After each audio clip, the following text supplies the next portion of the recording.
Welcome to HHE Podcast, a random place, a random time, and a topic pulled from the hat. The challenge: find the fascinating, uncover the unexpected, and share the stories. You're listening to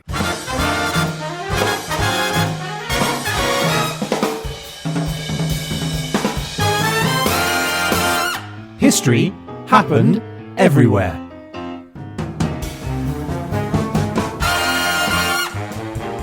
Hello, my name is Ryan Weir, and I'm here in the HHE studio again with the rubber ducky to my bubbly bath. It's Mr. Peter Goddard. Oh, I'm slightly nervous that I'm in the bath with you. You're my rubber ducky. So you're playing with me in the bath. That makes it substantially worse. Now, Peter, for episode 74, the Derzolator gave us 9 lives in Bangladesh during the Victorian era. That's 1837 to 1905. But Peter, I have a bad feline about this episode, and I'm worried it might turn out to be a catastrophe. Oh dear. So can you assure me that it will be wholesome and music to my ears? I look forward to these every time, Ryan. But yes, sir, we are going to South Asia to visit a country with thousands of years of history. We're going to discover rickshaw art and majestic tigers and mighty mangroves, and we're going to discover some remarkable characters, including the musical mystics who sing philosophy, the woman who wrote of flying cars, and the scientist who almost invented the radio. Welcome to the land of rivers. Welcome to Bengal. Welcome to Bangladesh.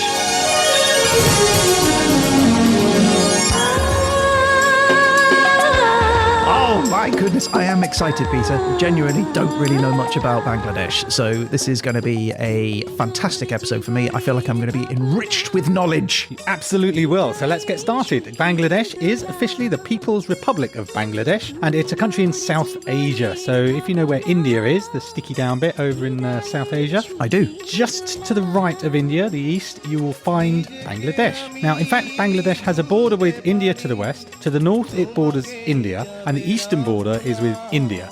Wait, what?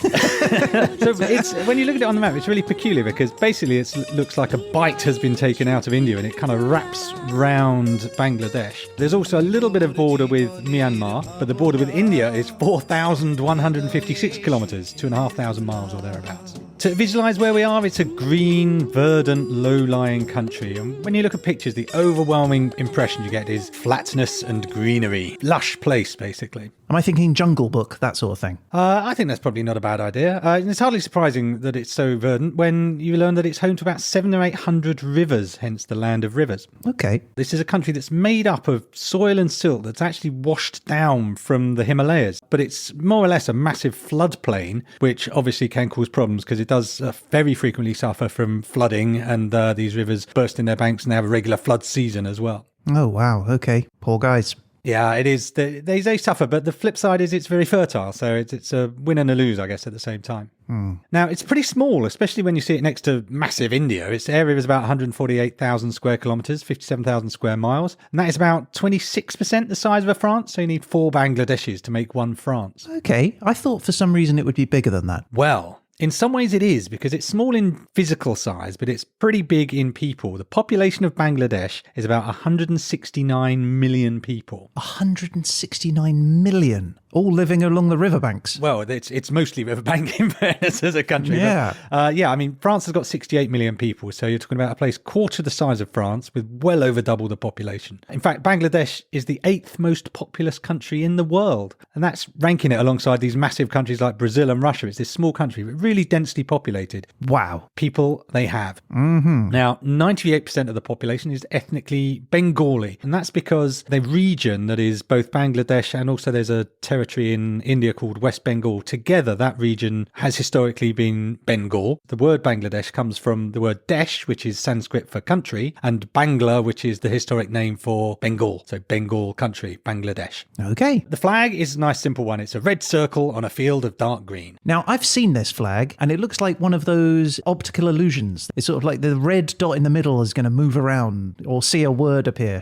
That's right. There is a bit of that actually deliberate, though, because the circle, when you look at it, is slightly offset. It's not in the centre of the flag. It's set slightly to the left of centre. And the idea behind that is so it appears to be central when you account for the flagpole that it flies against. It's not just to annoy fastidious people. Yeah, I suppose it could be very difficult for the OCD amongst us, but too bad. You're going to have to deal with it. Now, there's some debate, but people say the red is the sun and the green is the landscape, which is hardly groundbreaking in our vexillology experience, is it? But it was designed in 1970 by a group of student activists at Dhaka University. Dhaka is the capital of Bangladesh. Are they student activists in the sense that they're in training to become activists? No, they were students who were being activists, very active activists at the time. Right. Okay. I was just wondering where I could sign up. That's to become a practice. I'd like to learn to activist, please. Now, national anthem. I know you're interested. I am, very much so. I don't like to spoiler a national anthem, but I've got to say, I love this one. I like to think of it more as a national theme tune than a national anthem, but let's have a listen.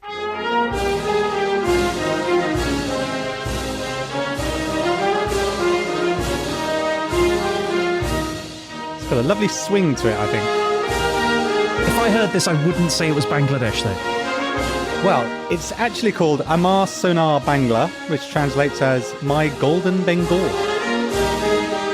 So this is the instrumental. It does have lyrics, and they were written by their Nobel Prize-winning Bangladeshi writer Rabindranath Tagore. And he is actually the first non-European to ever win a Nobel Prize. Oh, nice. Good for him.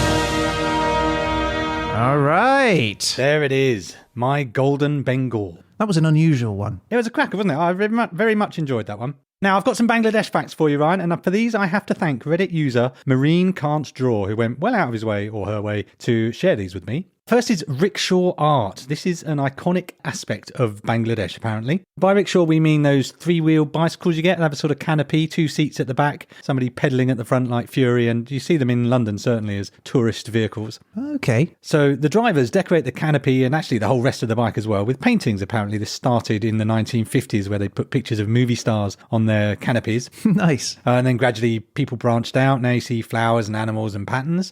And you kind of get different styles in different regions. And this developed as a kind of folk art, a street art, you could call it, for Bangladeshis. Do you think we could get ourselves on a Bangladeshi rickshaw? Well, it's funny you should say that, because partly it's difficult because it's a bit of a dying art. So one artist, Rafiqul Islam, said, rickshaw art has fallen so far from grace, the rickshaw owners nowadays, and you can almost hear the sneer in his voice, just write down their names and mobile numbers on the back of the vehicle. Okay, yeah, I mean, it's less creative. He adds that there's only 15 rickshaw painters actively working today, apparently. I'm going to reach out to one of them and try and get ourselves on a rickshaw. I'm glad you said that, because there is one artist called Biscuit Abir, who's a Bangladeshi artist who's keeping the art alive slightly by taking the style of rickshaw art and applying it to items like household objects, kettles, glasses and things like that. Neat. Yeah, so you can actually check his work out under the brand Biscuit Factory. That's Biskut.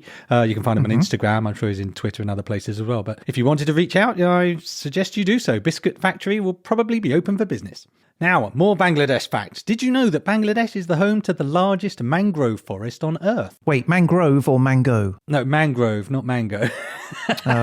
Sorry to disappoint. I love mango. No, mangroves. You know, the swampy, watery, with the tree roots kind of sticking up everywhere. Oh, yeah, with crocodiles and horrible things lurking in them. All sorts of things lurking. This is very true. This area is known as the Sundarbans. It's kind of a soggy delta where the rivers Ganges, Brahmaputra and Meghna all flow into the Bay of Bengal. It's a massive mangrove forest, so you can imagine what they look like. And these are about 540 square miles, 1,400 square kilometres. That's quite big. It is quite big, and actually 4 different sections of it have been declared UNESCO World Heritage Sites. But if fear of reprisals from UNESCO aren't enough to stop you messing with the place, it is also one of the homes of the Bengal tiger. I love the Bengal tiger. That's the big one, right? It's the crack, about 250 kilos, 550 pounds of killing machine. So that's like a baby grand piano with claws and teeth sneaking up on you in the mangroves. A baby grand piano would not be able to sneak up. It would be like...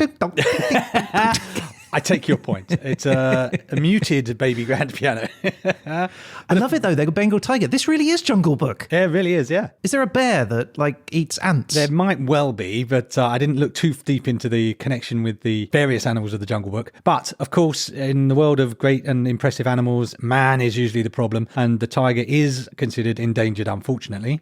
But in some unusually good animal news, there was a March 2022 report in the New Indian Express which reported that the Wildlife Institute of India Centre census found 96 tigers in the Delta, which is up from 76 in 2014. So they're making a bit of a comeback. But it is a bit of a worry, though, because that number of tigers is slightly larger than the carrying capacity of the area. So now basically the fear is animals will start to move out of the area into areas where there are more in the way of munchable villagers, and that might be causing a problem. So in summary, if you do live in the Sundarbans or around, close those windows at night.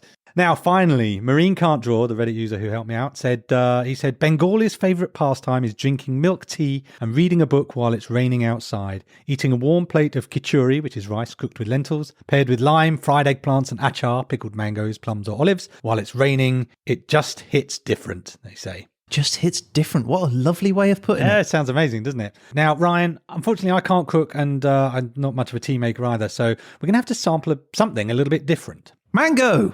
No, not a mango. Now, the country is majority Muslim. 91% of them are Muslims. There's about 8% Hindu and a smidge of others. That means it's not a big alcohol drinking culture, as you know. Okay. As Mehreen suggested, they're more likely to be drinking tea. But I didn't think that should stop us, Ryan. Of course not. Why would it stop us drinking booze? Why would it? So this is, I did some digging, quite a lot of digging, and this is what I discovered on my quest for products of Bangladesh. Right, check it out. I'm so excited. So tell the listeners, Ryan, what we've got here.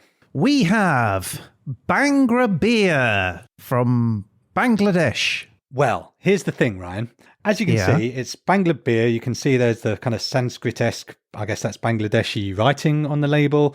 It's got patterns that are very evocative of the area. It says on the back, the temples of Dinajpur, the tea gardens of Silhek, I think. Ooh, it's so Bangladesh, isn't it? And then you go to the bottom of the label, and in very tiny writing, it says, made in the UK. It's not Bangladeshi at all. I've been had, Ryan.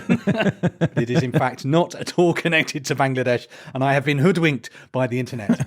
Well, while you were talking, I've been drinking it and it's delicious. Ah, well, good. So what we're going to do, though, is use this imposter beer, and we're going to toast each of our sections. At the end of each section, we'll have a little toast. So let's start with a toast to Bangladesh to get us going. Hey, Ryan. Hey, Pete. Wow, what's with all that cricket gear? Well, you see, I've been watching Bangladesh playing in the Cricket World Cup, and they've inspired me to join the local cricket team. Wow, well, you've never played cricket before? Yeah. But that's why I've turned the backyard into a practice pitch. Have you? Yeah, and to help me with my batting, I've bought a top-of-the-range bowling machine. Well, that's surprisingly sensible of you. Yeah, but the only real problem is it keeps breaking my cricket bats. Really? That is weird. Yeah, well, I mean, the balls do weigh 16 pounds. 16 pounds? That's like the same weight as a... Oh, Ryan, are you using bowling balls? Yeah, of course. It's a bowling machine. Oh, Ryan, you're an idiot. Am I? It came with a free pair of shoes.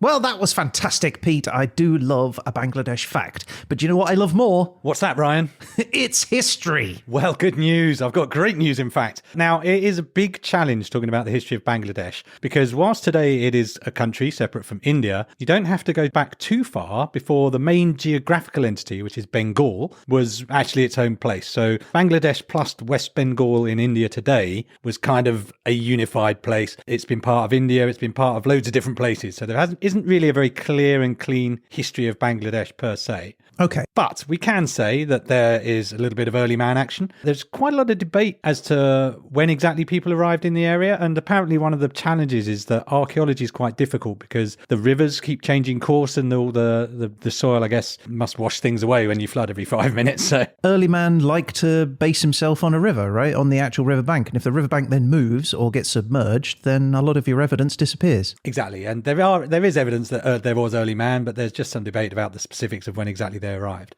Now, I'm going to just do a massive leap now, Ryan, because I could spend about 20 minutes saying this was this dynasty, then there was another dynasty, but broadly speaking, empires came and went in the area. They started sort of alternating Hindu and Buddhist kingdoms, the ebb and flow of power, you could call it. And rather than bore you with a long list of different dynasties that happened, I will skip over the headlines. I'll add that eventually in the 13th century, the Hindu and Buddhist alternating dynasties were replaced by an Islamic dynasty, which came in from Afghan Victorian invaders. That was in the 13th century. And then in the 1500s, we'll kind of skip straight to there, the area fell under the control of the Mughal Empire, which you may have heard of. No, tell me about the Mughals. Well, they were the people who were in power when the British arrived, and the British kind of had dealings with them when they came into the colonial period. But I'm getting ahead of myself slightly. In 1517, guess who installed an outpost at Chittagong? The Portuguese! It certainly is. They traded and preached there. They were briefly kicked out for piracy, but more problematic for them than being kicked out as pirates was the arrival to this fairly wealthy part of the world of pretty much the rest of Europe, who all sort of thought, this is pretty tasty, I want a bit of this. So what you got was the British, the Dutch, the French, all angling for a piece of the action. A load more trading settlements get established. But interestingly, it's not by nations trying to settle, it's by companies that are set up to sort of act as kind of colonizers, I guess. So you notably have heard of the British East India Company. Of course, yeah. Yeah, so unsurprisingly, trouble starts between the British and the locals. An ambitious young man named Robert Clive took a bunch of troops to calm things down with lots and lots of guns.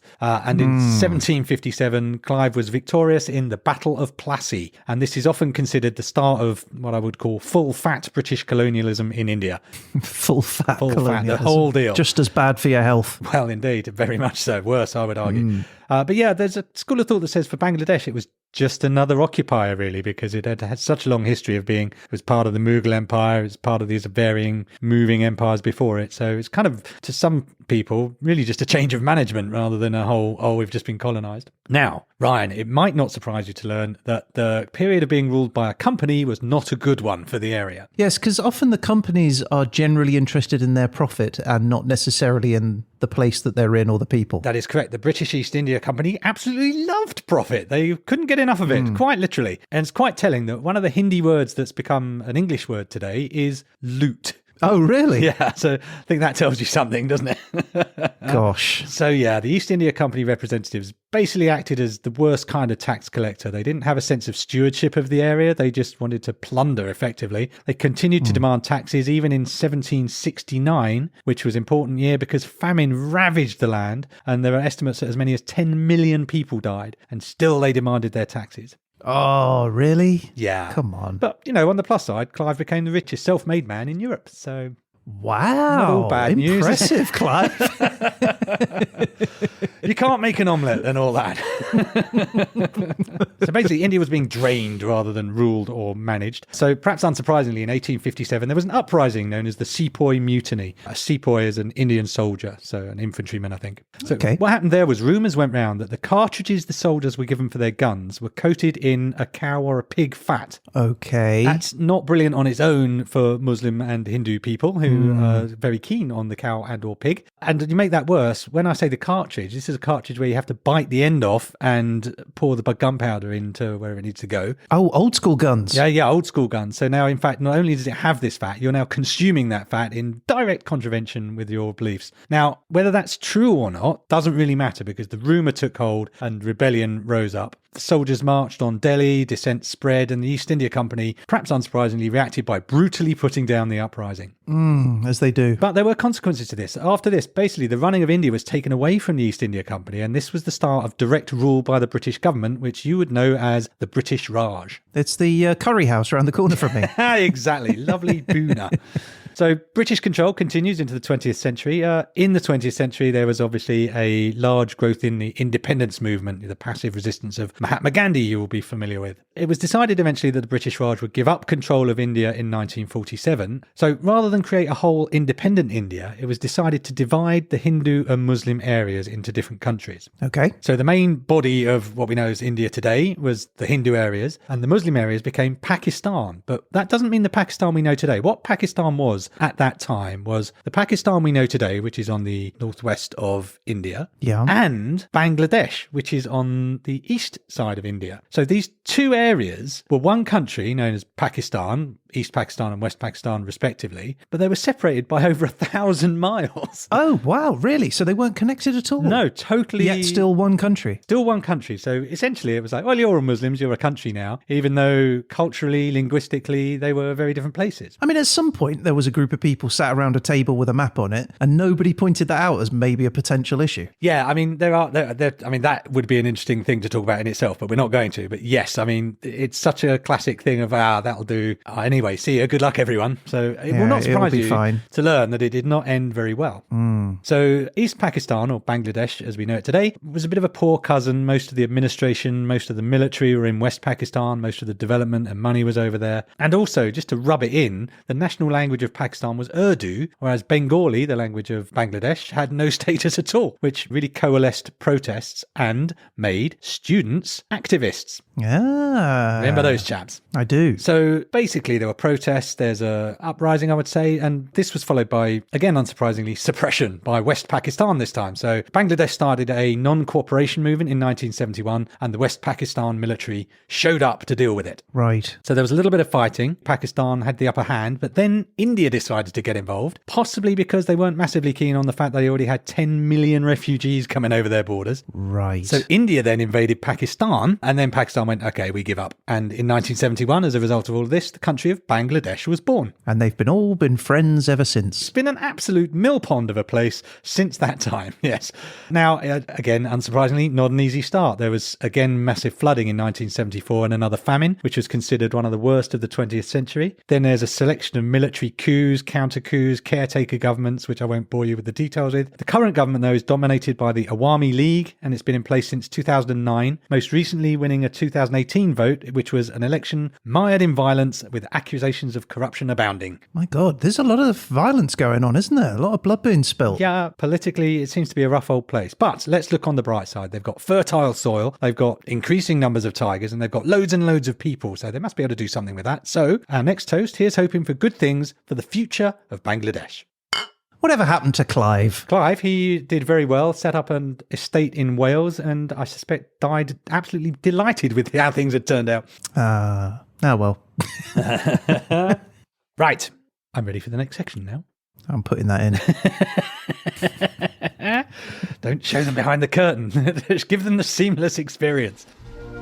Attention, people of Bengal. We, the representatives of Her Majesty Queen Victoria, Empress of India, have excellent news. We've successfully acquired everything we need from you, so we'll be off now. Thank you for your cooperation. But before we go, we thought we'd leave you a gift. We've just finished redrawing the map of South Asia. We have partitioned the land and assigned you all to, and we think you'll love this, Pakistan. That's right, you are now part of mighty Pakistan, filled with people just like you.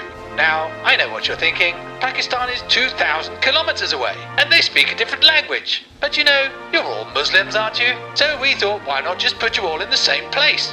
It's another elegant and efficient solution from your former rulers, the benevolent empire of Great Britain.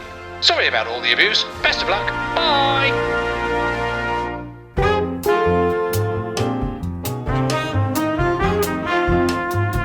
Okay, Peter, tell me what 9 lives means. Well, our topic is 9 lives, as you say, and it refers to an old wives' tale that a cat has 9 lives, which I didn't know this, but I guess it comes from a proverb, which I'd never heard in full before. And apparently this goes, a cat has 9 lives. For 3, he plays. For 3, he strays, and for the last 3, he stays. Huh. So it's not about how many lives they have, like they're being klutzy and dangerous and jumping off things. Well, I mean, to be honest, that particular proverb I'd never heard before, and the websites I was finding on all used exactly the same form of words, which is always a bit suspicious. So is that a real proverb? I'm not 100% sure, but I'd buy that. You play, you stray, and then you stay. But we do know for sure that by Shakespeare's time, a cat having 9 lives was definitely well established. So in Romeo and Juliet, Tybalt asks, "What wouldst thou have with me?" And Mercutio replies, "Good king of cats, nothing but one of your 9 lives." Such a card, that's Shakespeare. Hilarious. Cracks me up. So as you say, it's my opinion that 9 lives is probably related to the way that cats seem to be death-defying creatures.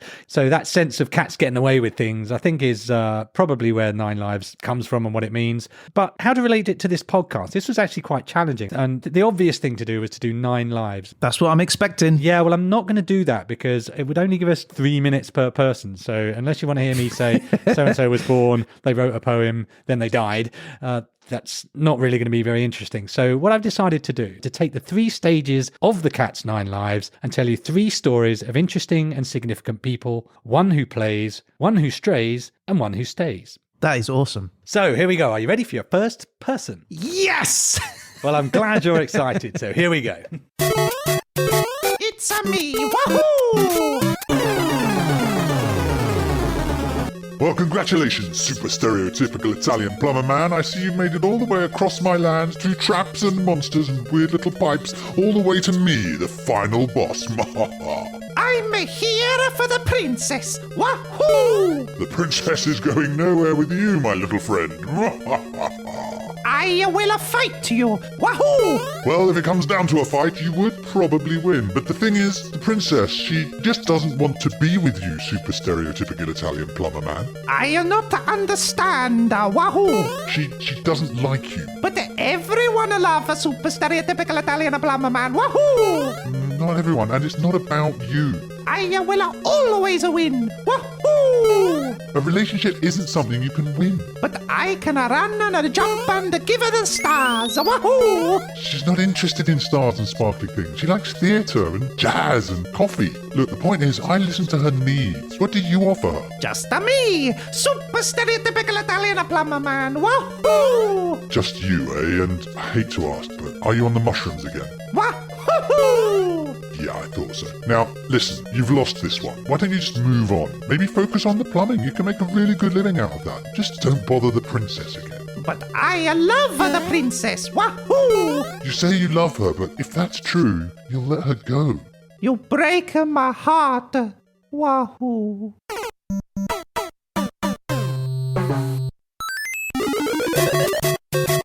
It's me! Wahoo! Oh, for God's sake, how many times are we going to have to do this? I've got 9 lives. Wahoo! Fine, let's go.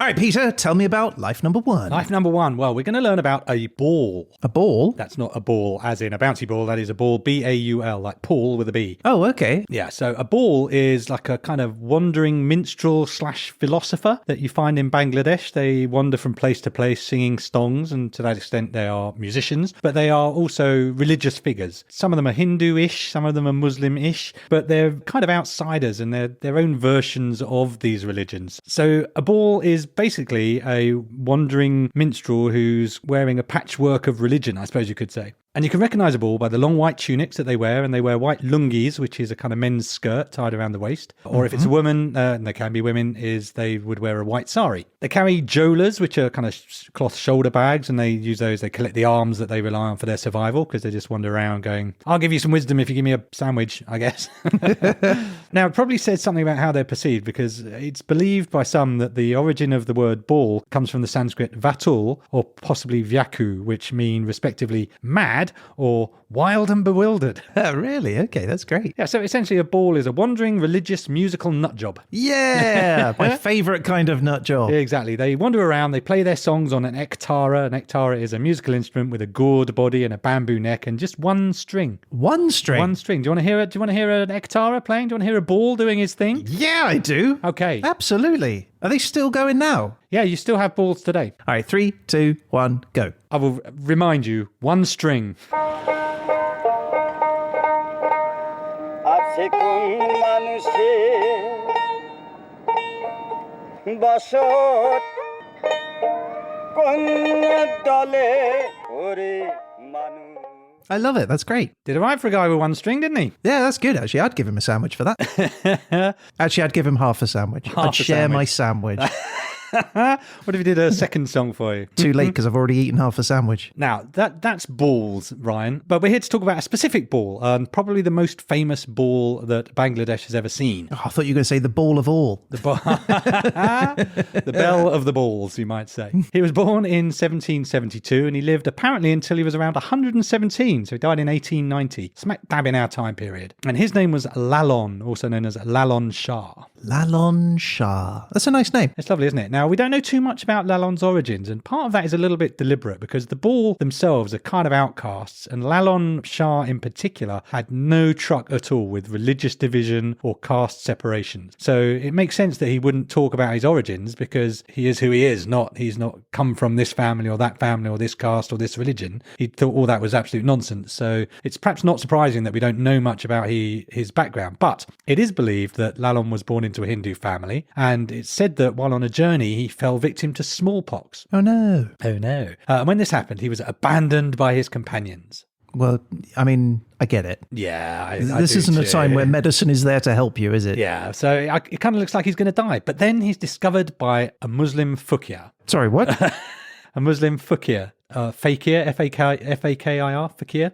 Right, it's fakir, is it? Is that how you say it? I guess I did a look up how to say it. Okay. Website, so I'm hoping I haven't been misled. I've just always read it as fakir. Yeah, so have I, but then I realised think I'd never actually heard it said.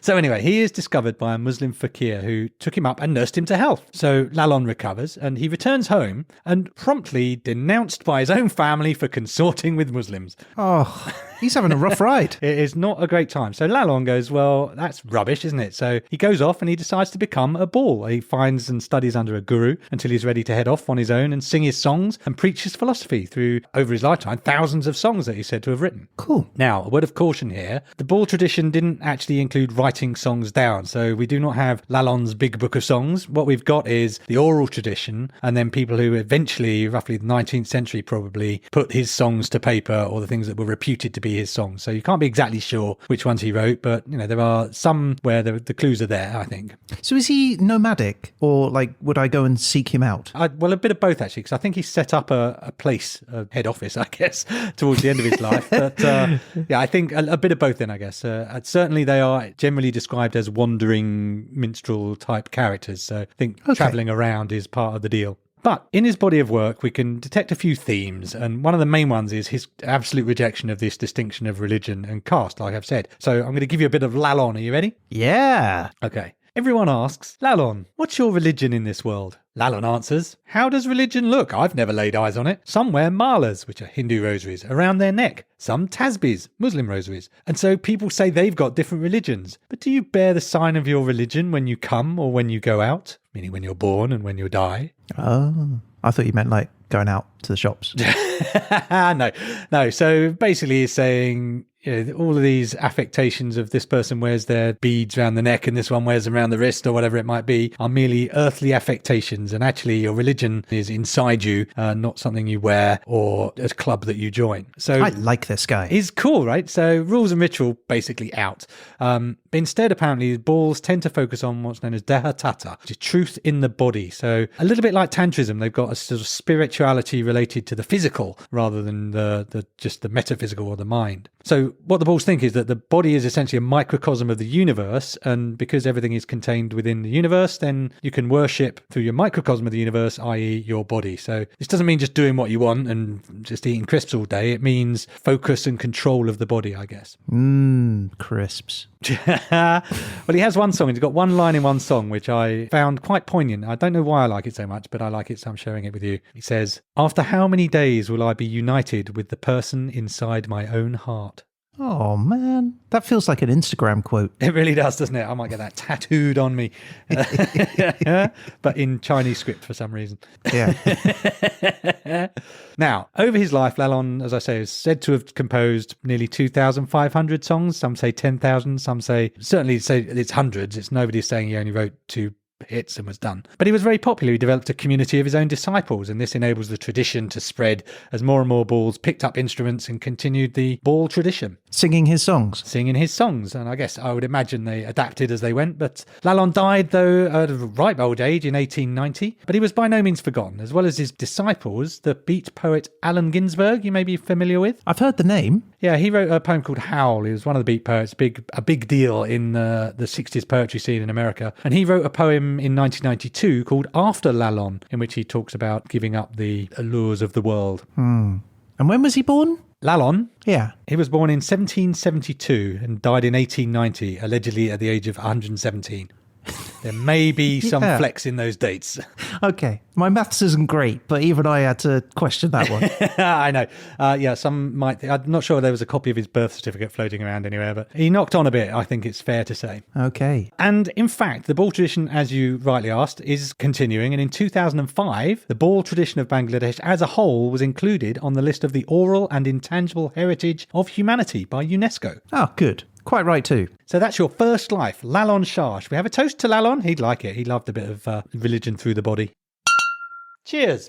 Oh, that was a good one. Little double clink. কিছুদিন মনে মনে কিছুদিন মনে মনে ঘরের কোণে শ্যামের পীড়িত রাগ গোপনে কিছুদিন মনে মনে ইশারায় কইবি কথা গঠে মাঠে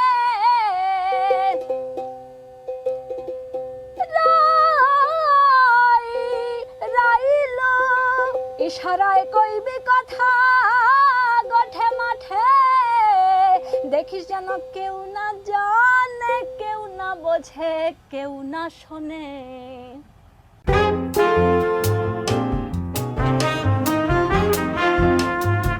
Right, this is the one who strays. So Lalon was the one who plays, for obvious reasons. This is the one who strays. And the next person we're going to talk about is a remarkable woman named Begum Ruqayya. Now, Begum is an honorific, so it's like Lady Ruqayya, you'll find. But sometimes it's kind of morphed into a surname for people. So you might meet a lot of people called Begum, but it originated as just a word to mean lady as a title almost. So she was born Ruqayya Sakawat Hussain, in fact, on the 9th of December, 1880. In our time period. Yeah, a bit towards the end, but definitely safely in there.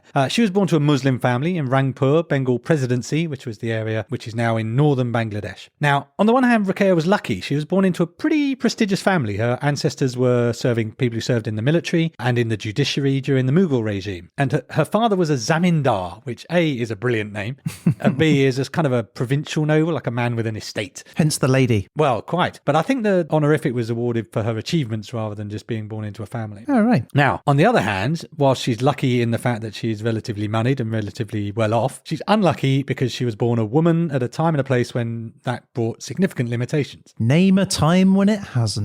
Well, yes, it's an ongoing conflict, isn't it? And we can only do what we can to level that playing field. Now, she was eager to study. She was a smart lady, but she was only allowed to learn Arabic so that she could read the Quran. That was about the extent of education that her father wanted her to have. Meanwhile, her brothers get sent off to study in college, and they can study Bangla or Bengali and English and various other things. So yay for them. Now, she thought this was pretty unfair, but luckily for her, so did her older brother Ibrahim, who sneakily taught her and her sister English and Bangladeshi at night. Ibrahim's the best. He did good, didn't he? Now, at the age of, and I've seen two ages here, she was either 16 or 18, I'm not clear which. Ruqayya was married to a 38-year-old magistrate.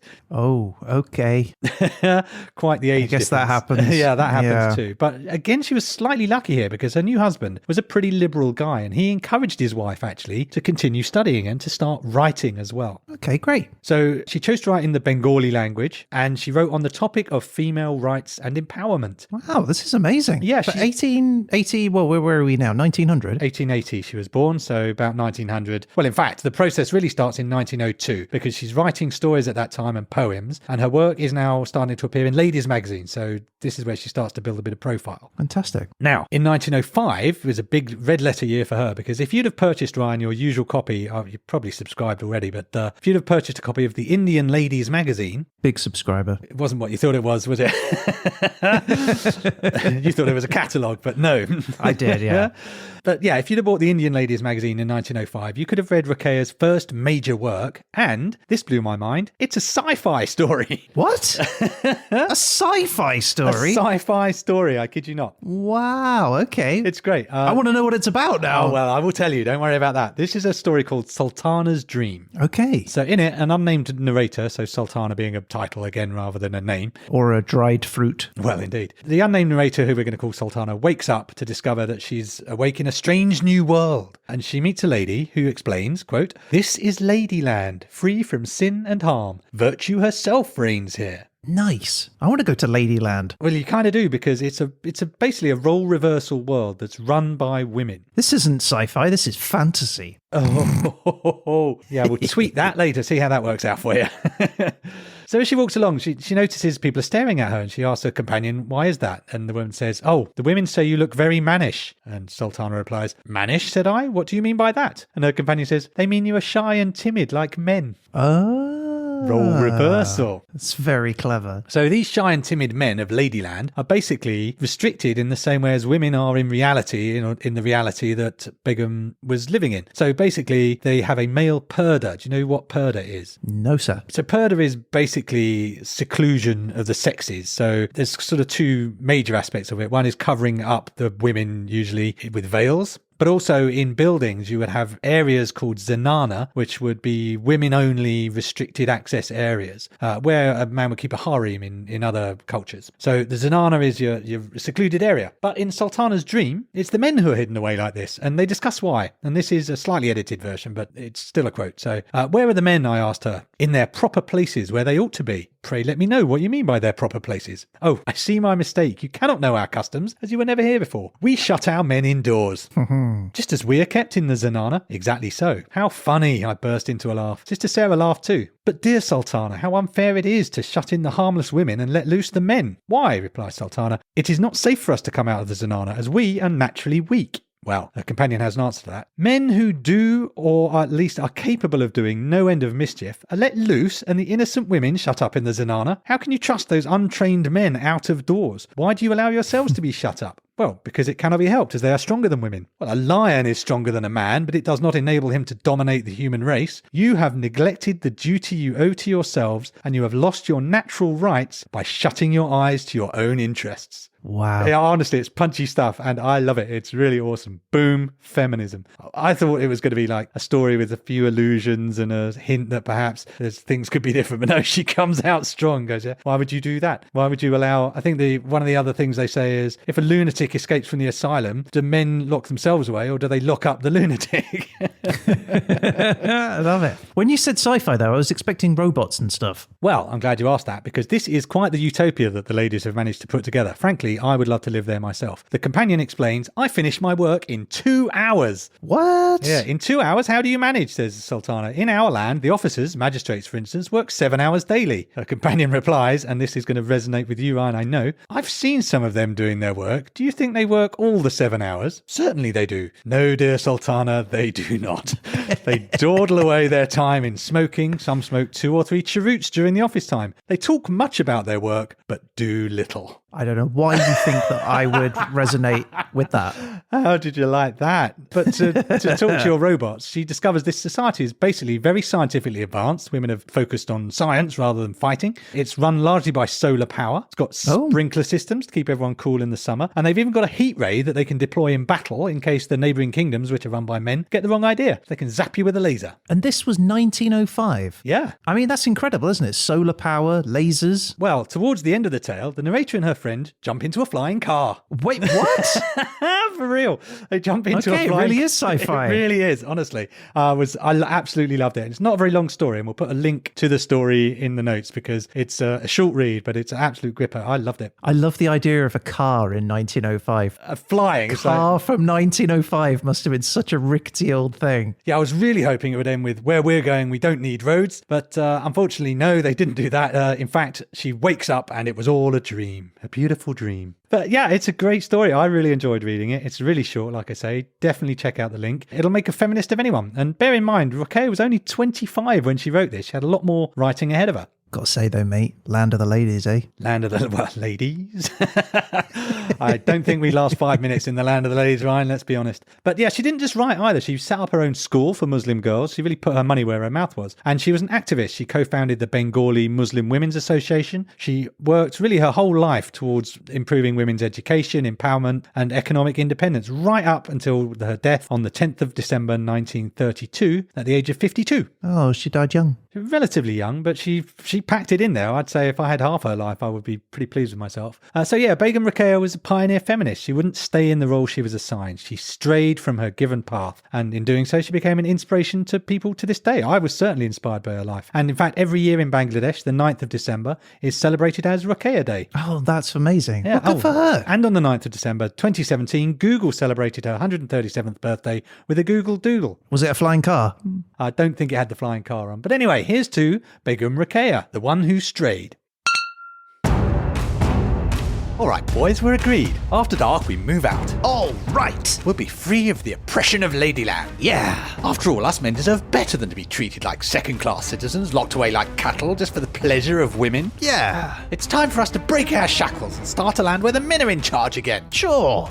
freedom. I, for one, am sick of them lording their scientific advancements over us. Yes, indeed. I mean, who needs cheap and plentiful solar power? Well, yeah, I guess. And who wants to work for just 2 hours a day? Sorry, what? That's right, the ladies just work 2 hours a day. Come the revolution, we could get that back to 8 hours every day, maybe more. Oh, yay? Let us be in charge. Let us take out the trash, manage the paperwork. Let us allocate resources, mow the lawns, administer the courts, change the light bulbs, maintain an effective apparatus of state, and open the tightly secured jars. Yeah. And let the women see what it's like to be locked up, just weighted on hand and foot, 3 meals a day supplied and only visited when it's time for sex. Right. Let us get back to the old ways, men. We want freedom.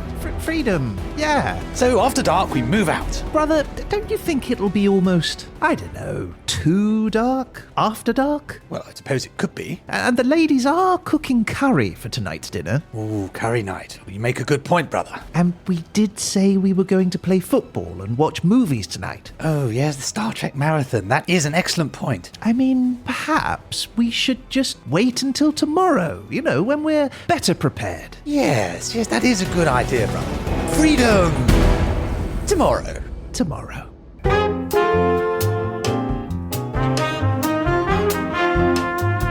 Okay, Ryan, are you ready for your third person? I'm sad. This is the final one of 9. It is the I'd spent quite a long time going, can I count the sister and the brother and the father and try and get it up to 9 people? And it was so forced that I thought, let's just go this way. No, I love this mechanism. It's good. So what's this one? This is the one who stays. Oh, okay. That's kind of cool. Yeah. So our next amazing Bangladeshi is the one who stayed. He stayed the course despite the obstacles that were put in his way. And in fact, his work is stayed relevant right up to date. And his name is Sir Jagadish Chandra Bose. Did he create the headphones? Well, no, he has nothing to do with the headphones, and yet he is very closely connected because he was a very key part of the invention of radio. Oh, okay. So Chandra Bose was born on the 30th of November 1858 in Munshigunj, just outside Dhaka, the capital. Okay. That's a great name, by the way, for a place. Yeah, it's great, isn't it? He was, again, from a fairly well-to-do family, but he was not sent to a fancy school to learn in English, which he might be expected to do. He was sent to a Bengali-speaking school, and there he learned alongside people from all walks of life. And this set him in good stead for being a pretty decent guy, which bore him well in the rest of his life. He says, it was because of my childhood friendship with them, meaning the other boys of different backgrounds, that I could never feel that there were creatures who might be labelled low caste. So Bose was a bright kid, it must be said, and at the age of 18, he passed the exam for the University of Calcutta. Now, his original plan was to join the civil service, which his dad was in, but his dad was dead against it, saying his son should, quote, rule nobody but himself, and he encouraged him to become a scientist instead. I like the Bangladesh people. They're very smart. They kick ass, don't they? So Chandra Bose then goes to England to study initially medicine at the University of London, but he had to quit that because he had health problems which were possibly due to the chemicals that he was using in the labs. So instead, his brother-in-law, who was, and I had a slight misunderstanding when I was researching this, his brother-in-law was the first Indian wrangler at the University of Cambridge. What does that mean? Well, I thought an Indian wrangler was possibly somebody who organised the Indian students or something, but no. A wrangler is somebody who gets like a first in maths or something like that. A high-scoring student is a wrangler, and he was the first wrangler who was Indian. Oh, yeah, that's good. I was a little nervous where that was going for a second, but okay, that's good. Yay! I dug into that. I'm like, an Indian wrangler? That sounds terrible. But no, he's a wrangler who is Indian. Everyone can breathe a sigh of relief. Exactly. So anyway, this guy gets Chandra Bose a place in Christ's College, Cambridge, to study natural sciences. Now, Bose does well, he gets his degree, and he goes back to India where he gets appointed the Professor of Physics at Presidency College. Man, he's smart. He's a smart guy. He's a very, very smart guy, as you're about to discover. So at the time he gets to Presidency College, an Indian professor was paid 2/3 of the salary of a European, because famously physics is very dependent on the colour of your skin. Rules change all the time. He was teaching brown physics, I guess, not white physics. But yeah, that was the way it was back then. And then to make that worse, because it was, I guess, a temporary appointment, and I'm assuming they just didn't like him, they halved it again. So Chandra Bose specifically was making, or looking to make, 1/3 of what he would have made as a European. That doesn't seem very fair. Well, it doesn't, does it? Unsurprisingly, Chandra Bose did not think this was a very cool state of affairs. But remember, he is the one who stayed. So rather than walk off or protest or quit, he says, all right, that's fine. I will do the job I don't want your money. He just refused his salary completely and worked for free for the first 3 years in the job. Is that called cutting your nose off to spite your face? I don't know. Well, it worked out well for him in the end, because over the 3 years he becomes a popular fixture in the college, and eventually the institution relented and they paid him not just the full salary but also backdated it, so he got everything in the end. Good. But he still wasn't really that interested in money, so he didn't really have much of a lab in the university, so he funded and built his own lab with his own money. So I guess that money got back to the university one way or another in any event. Right. But he stayed, he makes his lab, and he does his own research. And one of the areas of his research is radio waves. Okay. So over time, he does his research, and eventually in November 1895, Bose does a presentation, a big public demonstration in Town Hall in Calcutta. And in this demonstration, he sends an electromagnetic wave, which he called in one of his papers invisible light, through a wall to a location 75 feet away to ring a bell and explode some gunpowder. Because, of course, why wouldn't you? You absolutely would, Gunpowder, wouldn't of course. The bell was not enough. You know he's doing that bell and going, I'm not happy. I'm not happy.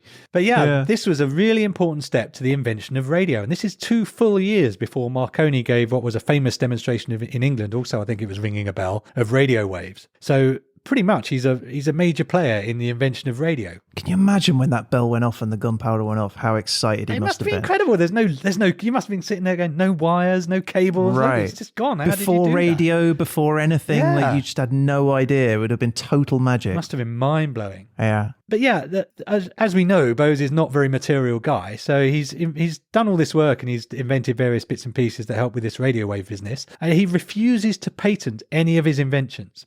He's not good with money, is what I'm hearing. He's not in it for the money, clearly. So sadly, Marconi did not have any such scruples, and he patented the wireless, including an essential component called a coherer. Now, the coherer in Marconi's patent was, by some coincidence, identical to the one that was invented and built by Chandra Bose, although the Indian inventor got no credit, no mention, no acknowledgement whatsoever in Marconi's patent application.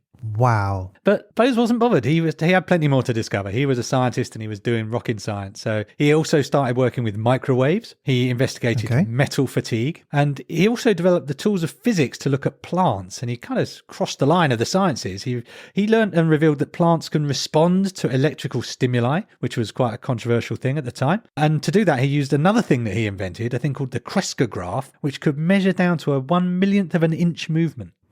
Wow. At that time? Yeah. What an incredible period of time that was. Oh, it was all happening, wasn't it? So that wasn't enough for him, though. He's also considered, apparently, the father of Bengali science fiction. Flying cars? Well, I'll be honest with you. I got excited and I thought, well, let's check it out. So he wrote a short story called Niradesha Kahini in 1896. This was for a competition run by a hair oil company, of all things. This story is shorter than Sultana's Dreams, but honestly, I did not love it. I wouldn't even call it sci-fi particularly, so I'm just going to gloss over that as a note to he is considered by people other than me the father of Bengali science fiction. I will stick with Sultana's Dream as my number one go-to Bengali sci-fi. Okay. But yes, Bose is, as I say, he was the one who stayed. They didn't pay him, he stayed. He didn't get recognition, he stayed the course. At one point, his papers on plants were really controversial and they said he should retract this. He stayed the course, he didn't do it. And he continues to stay in some ways. In 1917, he established the Bose Institute in Kolkata, West Bengal in India. And he was the director of that institute for 20 years until he died in 1937. And even today, that's a public research institute. So when he dedicated the laboratory to his institute, he said, this kind of sums him up for me, "It is not for man to complain of circumstances, but bravely to accept, to confront, and to dominate them." Great things indeed. Sir Neville Mott, a Nobel laureate, said of him, J.C. Bose was at least 60 years ahead of his time. And he also made it to the moon. There is a crater on the southern side of the far side of the moon named the Bose crater after him. On the far side of the moon? On the far side of the moon, yeah. He also gets a Google Doodle. He was featured on the 30th of November 2016. That's amazing. I want a Google Doodle. It's not fair. You have to do something impressive. So let's raise a glass to Sir Jagadish Chandra Bose, the one who stayed.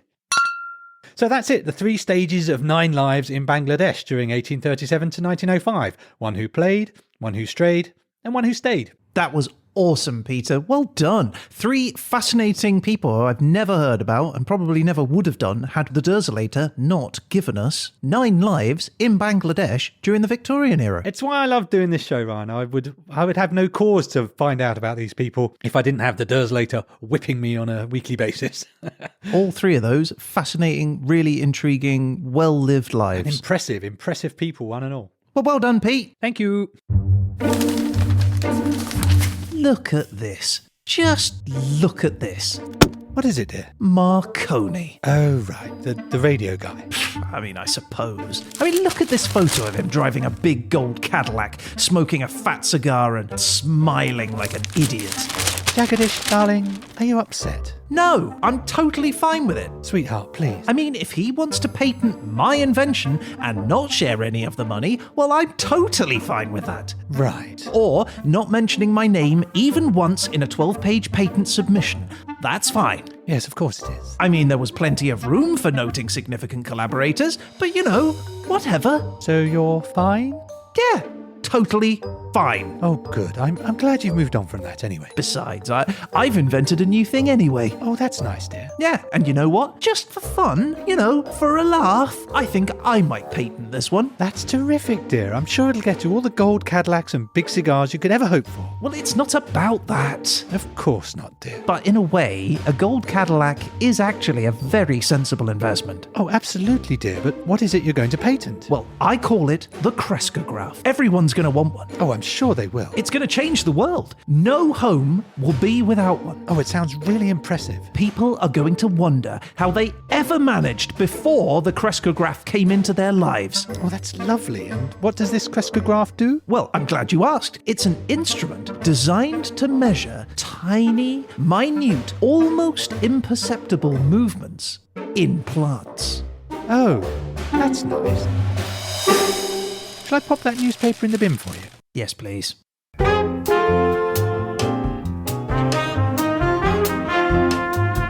Okay, Peter, well, there you go. Another journey across space and time. But now the eyes of the audience swivel in their ears towards me.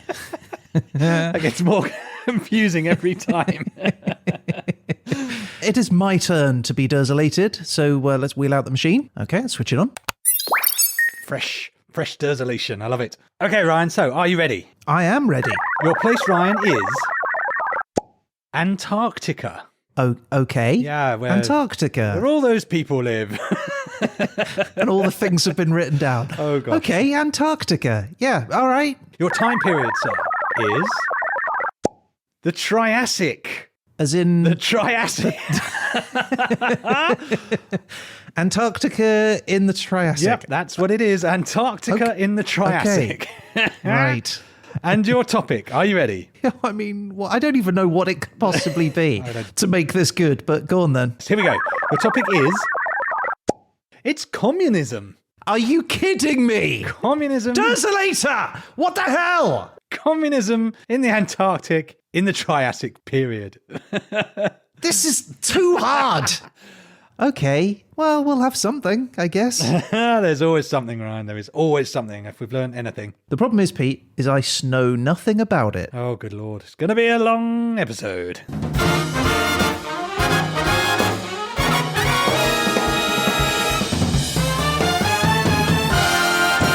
Okay, well, look, there you go. That is the show for this week. So thank you all for listening. If you'd like to get in touch about any of the things that Pete has talked about on this show, or just to say hello, you can do that. You could absolutely do that by reaching out to us through our website at hhepodcast.com or by email at peteandryan@hhepodcast.com. We want to hear from you. Get to that email. Do it now. Write us a note. We'd love to hear it. And you never know, you might end up featured in a future show. Yeah, and if you're on Mastodon, Instagram, Facebook, or Twitter, you can find us at HHE Podcast. Subscribe to us there and you'll get an alert every time we post extra content, extra facts we didn't use, photos. We'll put up some pictures of the people we met today, all that kind of thing. And we're going to be back again soon with The Verdict. But until then, a huge thank you to you, Peter. Thanks to you, Ryan. And that is it. I guess all that's left to say is... You've been listening to...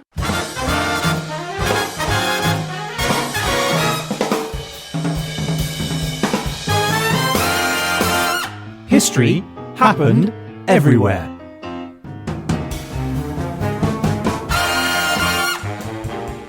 Hey, Ryan. Hey, Pete. Have you seen my bedsheet? Bedsheet? Oh, yeah, it's no longer a bedsheet, Pete. It's a parachute for my next stunt. What? Why? And what? Well, I've become a stuntman, Pete. They call me the Cat. The cat? Why? Well, because I've got 9 lives. It's why I can take all these crazy risks and do insane stunts. But you're not a cat, Ryan. You haven't got 9 lives. Ah, but I have. Remember? I nearly drowned last year. Yeah, while swimming in your clothes. Well, to keep me warm in the water. Yeah, right. Yeah, I fell down a manhole. Whilst looking for Ninja Turtles. Yeah, you dropped a hammer on my head. Well, that one was definitely an accident. And of course, I also got hit by lightning. When you took your kite out for the storm. Yeah. Oh, and remember, I swallowed bleach on 4 separate occasions. Yeah, I remember, and I genuinely don't know how you did that 4 times in one day. I was thirsty, Pete. But anyway, all of that made me realise I can't be hurt. I've got 9 lives, so I'm going to make my fortune as a stuntman. But Ryan, Yes, Pete. if you've nearly died 8 times Yes. and you've got 9 lives, Yeah. but then you've only got 1 left, so jumping off the roof with a bedsheet as a wholly inadequate parachute probably isn't the best idea. Yeah, well, when you put it like that, yeah. Oh, well, that's a shame, because they were going to give me £10,000 for that stunt. £10,000? Well, get up on that roof, Ryan. Go on, up you go, up you go. Look, No. you're the cat. Pete, You can what? do this, Ryan. You cannot die. What are you doing, Here, Pete? let me give you a little push.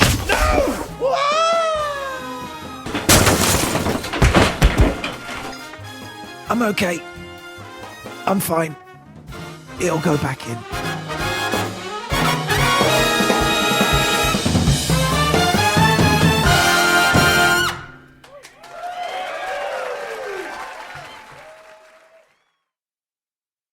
Give me beer, beer, beer, beer, beer, beer, beer, beer, beer, beer, beer. Give me beer. Have a beer.